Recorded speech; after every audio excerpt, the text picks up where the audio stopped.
ready. GMA Weather, serbisyong totoo ng GMA News.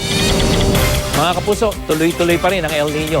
At base sa pinakabagong datos ng National Oceanic and Atmospheric Administration, 70% ang tsansa magpatuloy pa ito mula Hunyo hanggang Agosto. Pero sa kabila nito, posibleng hindi makaapekto ang El Nino dyan sa dami ng ulan na maranasan sa panahon ng habagat. Ayon niya sa rainfall forecast ng Pag-asa na kung saan yung pong kulay blue at kulay green, ibig sabihin niyan, normal pa rin yung dami ng ulan. Sa ngayon, posible pa rin makaranas ng mababa kaysa sa normal na dami ng ulan dyan sa may Western Pacific Ocean kasama na ang ilang bahagi ng Pilipinas. At sa katapusan naman ng Mayo, sa Central Pacific Ocean inaasahan ng pagulan at pamumuo ng bagyo. Isa po yan sa nagpapatunay na meron talaga nangyayaring El Nino.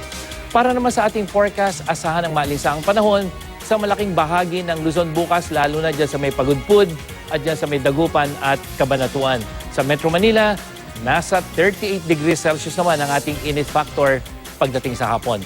Sa Visayas, 40 degrees Celsius naman dyan sa may Giwan, Eastern Samar at sa Mindanao, magiging mainit din lalo na dyan sa may Dipolog hanggang dyan sa may Surigao. Kahit mainit mga kapuso, asahan pa rin ang ulan sa Bicol Region. Bukas naman yan ng umaga, base sa datos ng The Weather Company. At sa hapon, may mga pagulan din sa ilang bahagi ng Southern Luzon. At sa Visayas, halos walang ulan. Habang sa Mindanao naman, uulanin ang malaking bahagi maliban sa rehiyon ng Caraga at Davao. Patuloy naman nating binabantayan ang Typhoon Dolphin na nasa labas pa rin ng Philippine Area of Responsibility.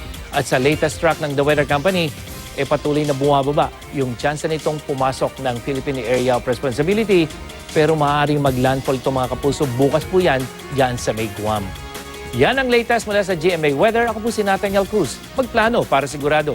I am ready. Serbisyong totoo ng GMA News.